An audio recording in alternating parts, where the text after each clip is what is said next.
कोविड-19 के बाद पूरे विश्व में कोई ना कोई बैक्टीरिया या वायरस से होने वाली बीमारी के बारे में हम आए दिन पढ़ते हैं, यानी आए दिन हम सुनते हैं।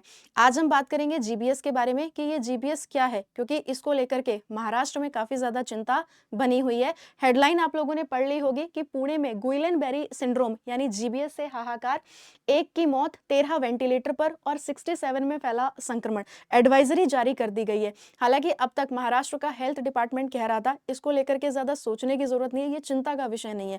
लेकिन जब से यहाँ डेथ का केस आया है तब से चिंता और ज़्यादा बढ़ गई है। सबसे पहले हम इसके हाईलाइट देख लेते हैं। महाराष्ट्र में जीबीएस के 8 नए मामले, कुल संख्या 67 हुई। पुणे में जीबीएस के सबसे अधिक रोगी, चिंता बढ़ गई है। डॉक्टर्स ने बताया जीबीएस एक संक्रामक बीमारी है। अब ये जीबीएस है क्या, पहले हम एक बार इसके बारे में जान लेते हैं। देखो, ये तो हेडलाइन ही थी कि महाराष्ट्र में गुइलेन-बेरे सिंड्रोम जीबीएस के एक दिन में 8 नए मामले मिले हैं। इसी के साथ राज्य में रोग से प्रभावित लोगों की संख्या कितनी हो गई है? 67। अब ये जीबीएस है क्या? तो गुइलेन-बेरे सिंड्रोम एक दुर्लभ तंत्रिका तंत्र विकार है जिसमें रोगी की प्रतिरक्षा प्रणाली या इम्यून सिस्टम अटैक करता है उसके नर्वस सिस्टम पर। कुछ मामलों में हाथ पैर सुन्न होने लगते हैं, चलने फिरने में दिक्कत होती है, गंभीर स्थिति में लकवा भी हो सकता है। इसको और ज़्यादा इजी लैंग्वेज में पढ़ने की कोशिश करते हैं। गुइलेन-बेरे सिंड्रोम एक दुर्लभ न्यूरोलॉजिकल स्थिति है जिसमें शरीर का इम्यून सिस्टम अपने ही पेरिफेरल नर्वस सिस्टम पर हमला करने लगता है। यह संक्रमण मुख्य रूप से कैंपिलोबैक्टर जेजुनी कैंपिलोबैक्टर जेजुनी नामक बैक्टीरिया के कारण होता है जो पेट के संक्रमण के दौरान शरीर में प्रवेश करता है।